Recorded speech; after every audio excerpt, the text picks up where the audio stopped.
मारो राजस्थान में आप सभी दर्शकों का स्वागत है। आपके साथ मैं हूं आसिफ खान। बुलेटिन में बात होगी नगर निगम के दूसरे चरण के लिए हो रहे मतदान की, जिसके दौरान वोटिंग के कई रंग भी देखने को मिले। फिर बात होगी आरक्षण को लेकर गुर्जरों के हल्ला बोल की, जिसे लेकर भरतपुर के पीलूपुरा में धरने पर बैठे गुर्जर आंदोलन पर फिलहाल वो बैठ चुके हैं। इसके अलावा बात करेंगे ब्यूरोक्रेसी के नए बॉस निरंजन आर्य की और नए संकल्प की, और आखिर में बात होगी शहर शहर हादसों के कहर की। बने रहिए हमारे साथ, देखते रहिए न्यूज 18 राजस्थान।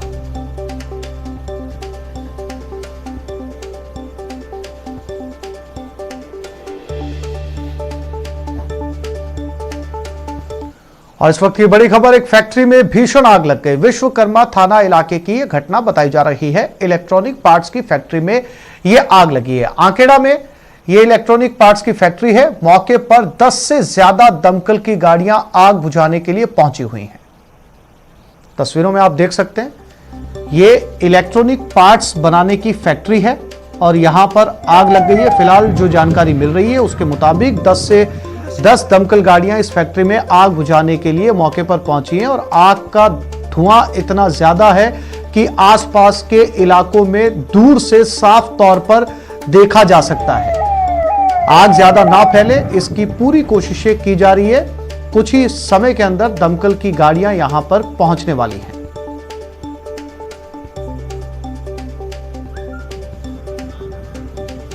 जयपुर में एक फैक्ट्री में आग लगी है। इस फैक्ट्री में इलेक्ट्रॉनिक पार्ट्स बनाए जाते हैं।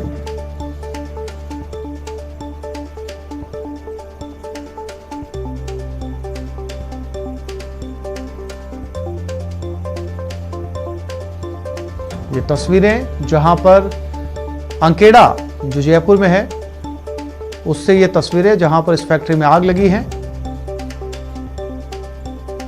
10 के करीब दमकल गाड़ियां फैक्ट्री के लिए रवाना हो चुकी हैं। कुछ ही पलों में वो गाड़ियां यहां पर पहुंचने वाली हैं।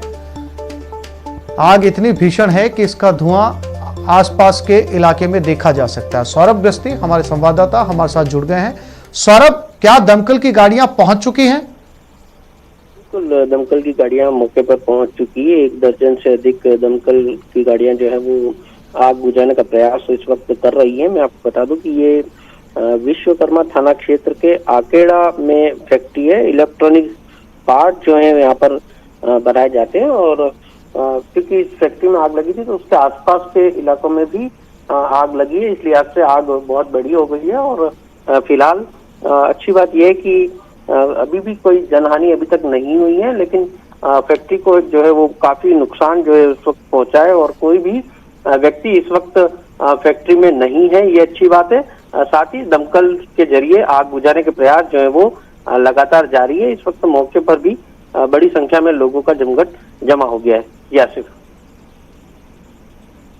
बिल्कुल सौरभ, जैसा कि तस्वीरों में भी नजर आ रहा है, फैक्ट्री बंद नजर आ रही है। फैक्ट्री के अंदर लोग भी जो है वो नजर नहीं आ रहे। और दमकल की गाड़ियां, हम अपने दर्शकों को बता दें कि दमकल की गाड़ियां फिलहाल मौके पर पहुंच चुकी है और आग बुझाने की कवायद शुरू हो चुकी है।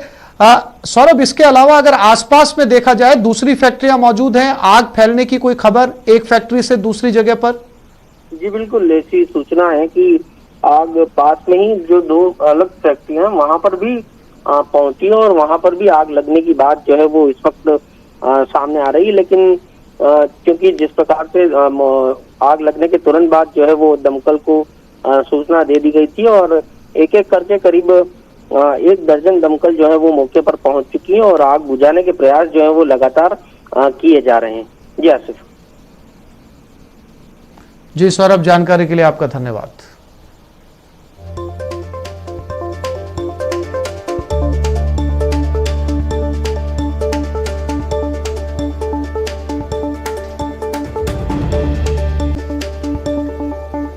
और जोधपुर के फलोदी से बड़ी खबर, रिश्वतखोर वनस्पति संरक्षण अधिकारी को ट्रैप किया गया है। फलोदी के पवन कुमार नाम के शख्स को गिरफ्तार किया गया। 25,000 रुपए की घूस लेते हुए इसे रंगे हाथों गिरफ्तार किया गया। बिल पास करने की एवज में यह घूस मांग रहा था। एएसपी एसीबी भोपाल सिंह लखावत के नेतृत्व में यह कार्रवाई की गई है। तो जोधपुर से एसीबी का ट्रैप, यहां घूसखोर वनस्पति संरक्षण अधिकारी को गिरफ्तार किया गया। बिल पास एवज करने की एवज में इसने 25,000 रुपए की घूस मांगी और एसीबी ने 25,000 रुपए लेते हुए इस अधिकारी को रंगे हाथों ट्रैप किया। और चंद्रशेखर हमारे संवाददाता फोन लाइन पर जुड़ गए।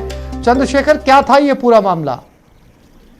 देखिए, ये मामला जो है ये टिड्डी दल कार्यालय से जुड़ा मामला है, जहां जो गाड़ी लगी थी उसको जो उसकी बकाया था उसको चुकाने के एवज में पैसे मांगे गए थे। 27,000 रुपए जो भेजे गए परिवार द्वारा, उसके एवज में जो है 25,000 रिश्वत राशि ली गई, जिसको रंगे हाथों जो आरोपी है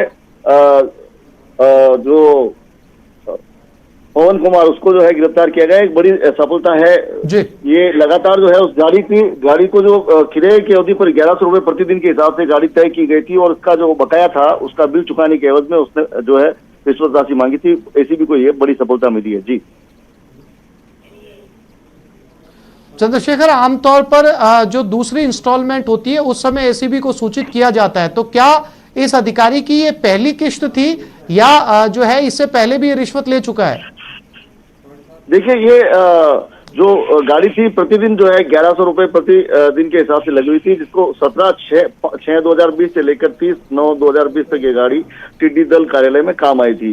इसके एवज में जो है 30,000 रुपए की इसने राशि की मांग करी थी और जो है आज 25,000 रुपए रिश्वत लेते हुए ये जो पकड़ा गया। 2,000 रुपए जो अतिरिक्त थे वो टेबल पर पड़े पाए गए।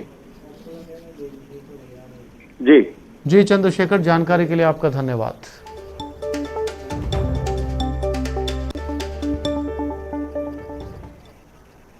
और अजमेर से बड़ी खबर, अवैध शराब के खिलाफ यहां कार्रवाई की गई। ट्रक में भरे शराब के 61 कार्टन जब्त किए गए हैं। ड्राइवर और खलासी को गिरफ्तार कर लिया गया है। पकड़ी गई अवैध शराब हरियाणा निर्मित है। पुलिस ड्राइवर खलासी से पूछताछ कर रही है। आदर्श नगर थाना पुलिस की ये कार्रवाई है।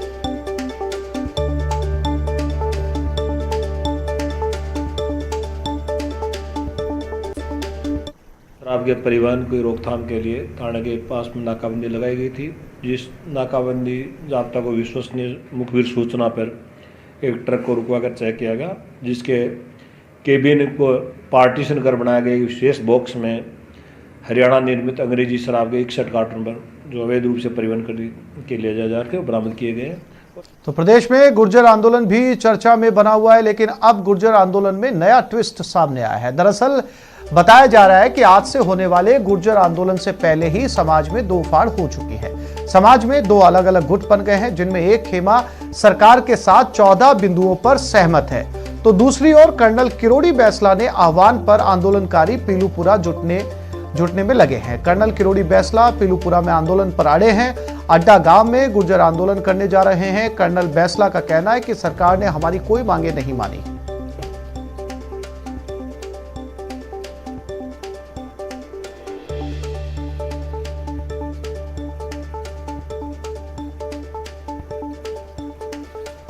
बता दें कि गुर्जर आंदोलन को लेकर विजय बैसला ने एक बार फिर साफ कर दिया है, सरकार से किसी तरह की वार्ता के लिए तैयार नहीं है जब तक पूरी मांगे मान ना ली जाए।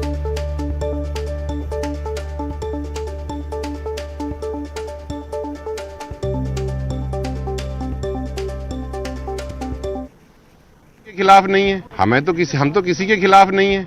हम तो कह रहे हैं पिछले 2 साल से कि हमारी मांगे पूरी कर दो। आप कर ही नहीं रहे हो, आप कर ही नहीं रहे हो। अगर आप नहीं करोगे तो हम कहाँ जाएंगे भाई। मैंने क्लैरिफिकेशन दे दिया ना कल रात को, शायद आपने देखा नहीं। मैंने कहा था कि आंदोलन होगा और ठोकर होगा, इसमें कोई कंफ्यूजन नहीं है। और बाकी जो कंफ्यूजन आपको और किसी को कोई भी हो वो थोड़ी देर में भी क्लियर हो जाएगा।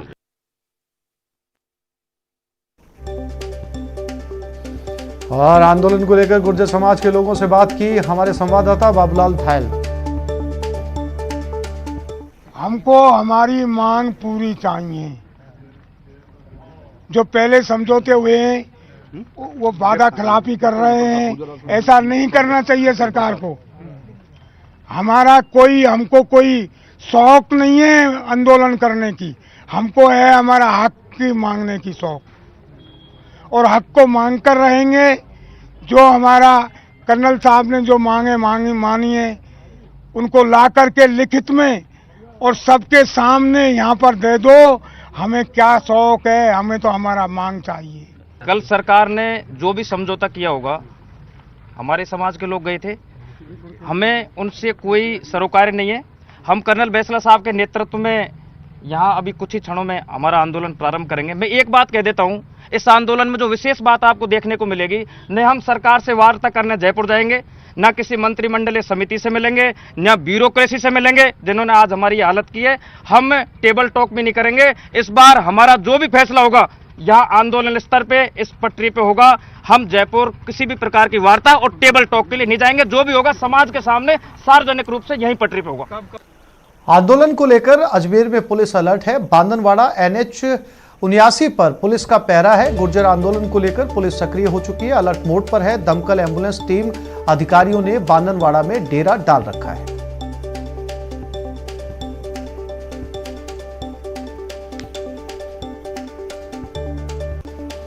तो धौलपुर से इस वक्त की बड़ी खबर मिल रही है। गुर्जर आरक्षण आंदोलन पर अपडेट है। आंदोलन को लेकर हाई अलर्ट पर है पुलिस। जिले भर में चप्पे चप्पे पर पुलिस बल तैनात कर दिया गया है। NH 3 पर पुलिस की विशेष निगरानी है।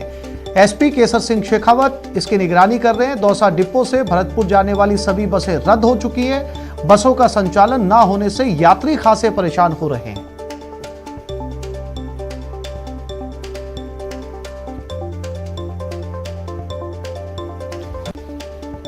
कर्नल किरोड़ी बैसला पीलूपुरा में आंदोलन पर अड़े हुए हैं। भरतपुर में गुर्जर आंदोलन करने जा रहे हैं। कर्नल किरोड़ी बैसला का कहना है कि सरकार ने हमारी कोई मांगे नहीं मानी है। आंदोलन को लेकर पुलिस और प्रशासन अलर्ट मोड पर है। भरतपुर, करौली, अजमेर और दौसा में प्रशासन ने पुख्ता इंतजाम कर रखे हैं। भरतपुर के पीलूपुरा में बैठक चल रही है। बैठक को लेकर पुलिस अलर्ट है और चप्पे चप्पे पर सुरक्षा मुहैया करवा रखी है। पुलिस लगातार कॉम्बिंग कर रही है। आंदोलन की चेतावनी से हिंडौन रेलवे स्टेशन पर सुरक्षा बढ़ाई गई है। स्टेशन पर बड़ी मात्रा में RPF जवान तैनात हैं। तो आंदोलन की आहट से रोडवेज के पहिए भी थम गए हैं। रोडवेज प्रशासन ने बसों का विभिन्न मार्गों पर संचालन बंद कर दिया, जिसकी वजह से लोगों को खासी परेशानी हो रही है।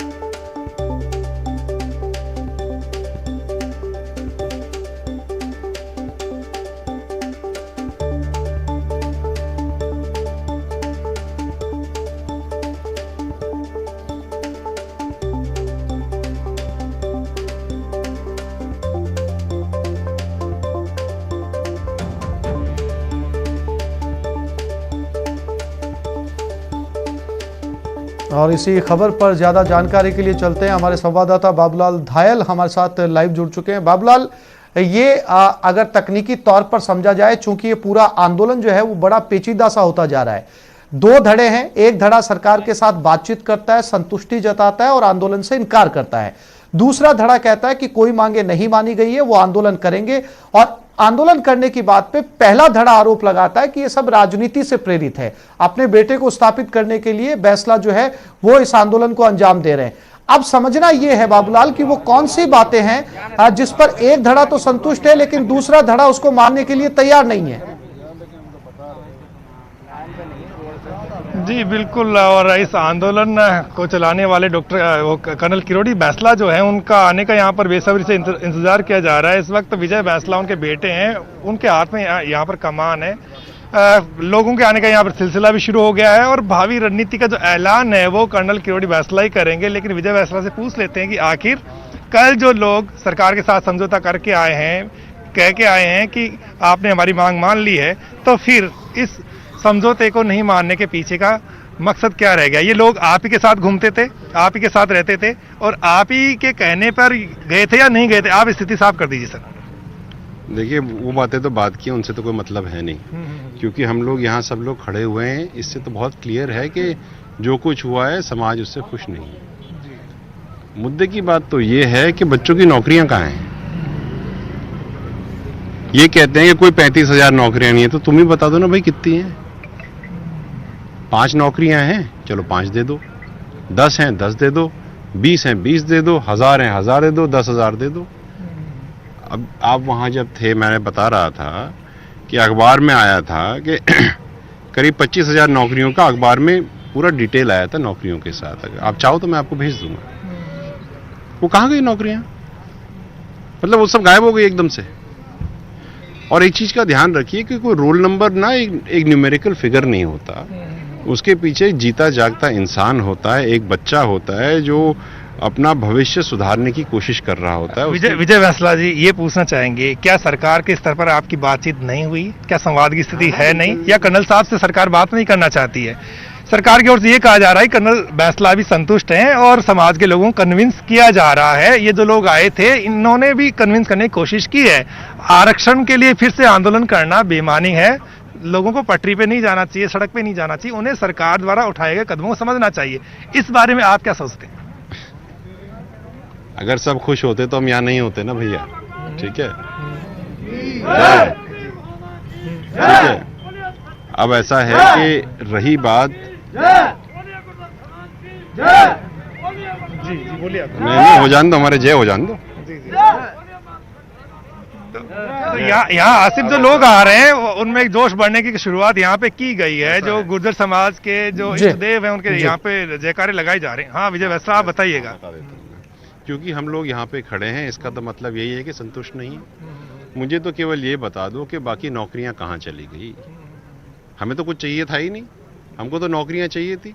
हमने फरवरी 2019 में जो रघु शर्मा जी के हस्ताक्षर हैं उसके ऊपर, वो चीज़ तो बोल रहे थे कर दो।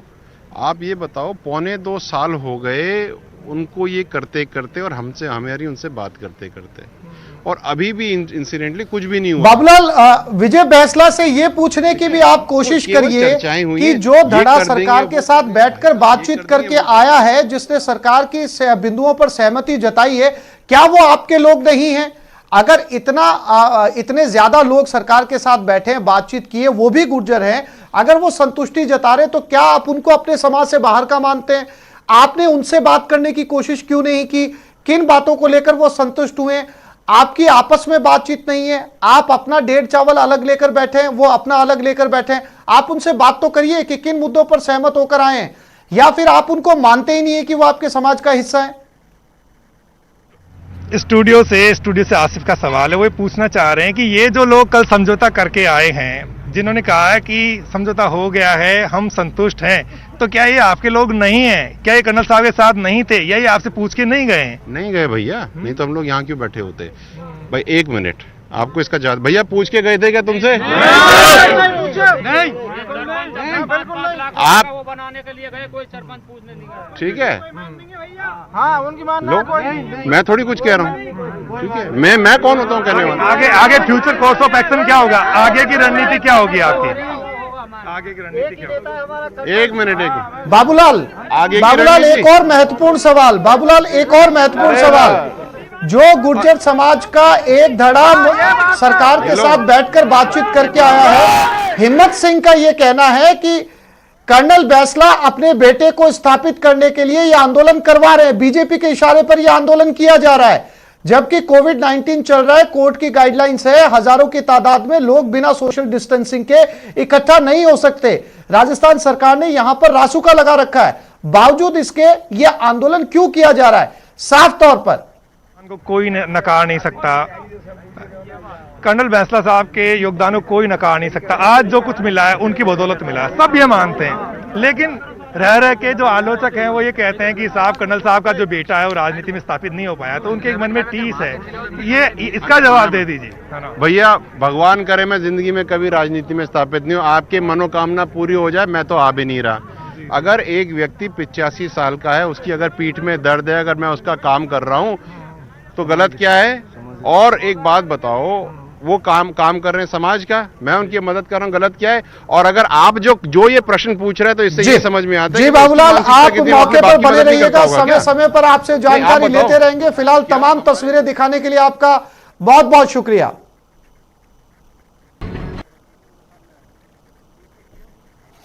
और चलिए अब हम आपको लोकतंत्र की 3 बेहतरीन तस्वीरें दिखाते हैं। कहीं महिलाओं में उत्साह दिखा तो कहीं बुजुर्गों ने दम भरा। इसके साथ ही महापर्व में दिव्य मतदान भी हुआ। दिव्यांगों ने भी वोट डालने के लिए व्हील चेयर पर पहुंचे और कुछ परिवार वालों के साथ।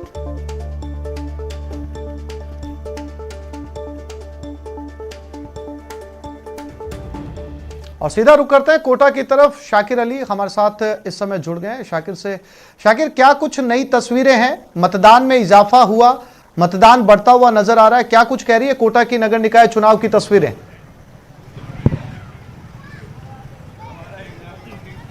ये देखिए, कोटा में मतदान को लेकर जो उत्साह है वो पूरी तरह से चरम पर है। लगातार मतदान केंद्रों की ओर लोगों के जाने का सिलसिला जारी है। मतदान को लेकर के ये एक तस्वीर और रोचक दिखाना चाहेंगे आपको। आसिफ, ये दुल्हन डोली में सवार होकर के मतदान केंद्र पर जा रही है। कुछ देर बाद इनकी विदाई है। अनीसा इनका नाम है और कोटा का वार्ड नंबर ये 47 है। खूबसूरत डोली तस्वीर में सवार होकर के मतदान केंद्र की ओर रवाना हो रही है दुल्हन। और ये तस्वीरें आप देख सकते हैं। ये न्यूज 18 राजस्थान पर हम लोकतंत्र के उत्सव की लगातार तस्वीरें दिखा रहे हैं, उस जज्बे को भी दिखा रहे हैं मतदान को लेकर जो बुजुर्गों में है, दिव्यांगों में है। और आज अनीसा की जिंदगी का महत्वपूर्ण दिन है। आज उनका निकाह है और अभी कुछ देर बाद विदा होगी। विदा से पहले दुल्हन डोली में बैठ करके मतदान के लिए रवाना हो रही है। मैं दुल्हन से बात करने की भी कोशिश करता हूं। अनीसा, आप वोट डालने जा रही हैं डोली में बैठ करके, क्या सोच रखा है मन में, क्या समस्या है वार्ड में? मैं इस घर से विदा हो रही हूँ। मेरा वोट अच्छे वार्ड सबको जाए। मैं इस घर से जा रही हूँ, यहाँ की सुविधा अच्छी हो। अच्छा वार्ड मेरा वार्ड सुरक्षित रहे, वार्ड नंबर अच्छा चुना जाए। परिवार के लोग भी हैं। पहले वोट डलवाया जा रहा है दुल्हन को, बाद में विदाई होगी। हम पहले वोट दुल्हन से हम पहले वोट डलवाएंगे, बाद में विदाई करेंगे, क्योंकि मतदान एक ऐसी चीज है जिससे हमारे वार्ड की हर चीजें जुड़ी हुई है। हो सकता है कि हमारे वार्ड से यानी अनीसा के वार्ड से वोट से कोई हमारा मतदान कैंडिडेट हार जाए, तो हम पहले मतदान पे ध्यान देंगे, उसके बाद इसकी विदाई करेंगे। तो आसिफ, तस्वीरें जो है बेहद रोचक है। देख सकते हैं कि जिस तरह से अनीसा की आज विदाई है और वो मतदान के लिए निकल पड़ी हैं, मतदान करने जा रही हैं डोली में सवार होकर के। और उनके साथ परिवार के लोग हैं, क्षेत्र के लोग हैं। महत्वपूर्ण बात शाकिर, जिस तरह से मतदान को लेकर इस दुल्हन के परिजनों ने की है। तस्वीरें आपने अगर दुल्हन के परिजनों को सुना तो उन्होंने कहा कि बहुत हद तक मुमकिन है कि प्रत्याशी एक वोट से हार जाए। चूंकि इस लड़की का आज निकाह है, तो वो एक वोट लोकतंत्र के अंदर कितने मायने रखता है, ये जो है वो लोकतंत्र के लिए जो सचेत लोग हैं उनकी पारदर्शिता को दिखाता है, उनकी संजीदगी को दिखाता है। वाकई जो है वो शाकिर, कहा जा सकता है कि लोकतंत्र को जिंदा रखने के लिए ये बेहद कारगर और खूबसूरत तस्वीरें कोटा से इस वक्त। शाकिर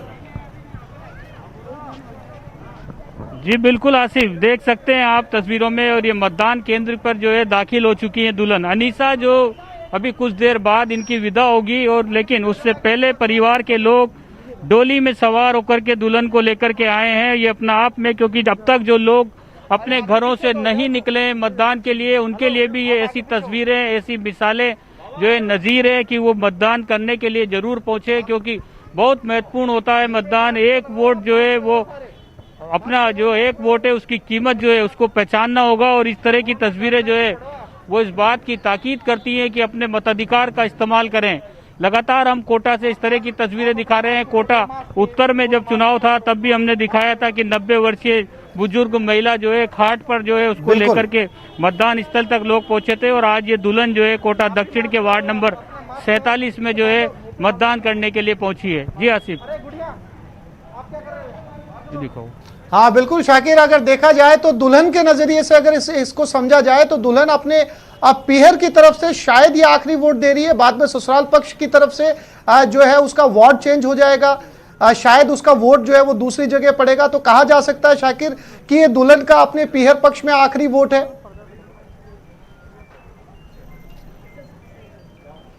निश्चित रूप से। और दुल्हन ने ये भी कहा कि मैं जाते जाते अपना वोट का इस्तेमाल करना चाहती हूँ, क्योंकि क्या पता मेरे एक वोट से कोई असली कैंडिडेट या जो दमदार कैंडिडेट है या जो काम करने वाला कैंडिडेट है कहीं वो हार ना जाए।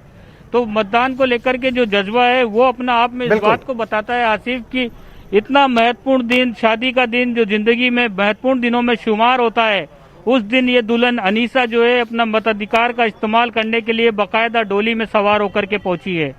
इस तरह की तस्वीरें जो है अपना आप में बताती हैं कि लोकतंत्र का जो उत्सव है, देश में लोकतंत्र की जो बिल्कुल शाकिर, बहुत ही खूबसूरत तस्वीर इसको लोकतंत्र की कही जा सकती है कोटा से।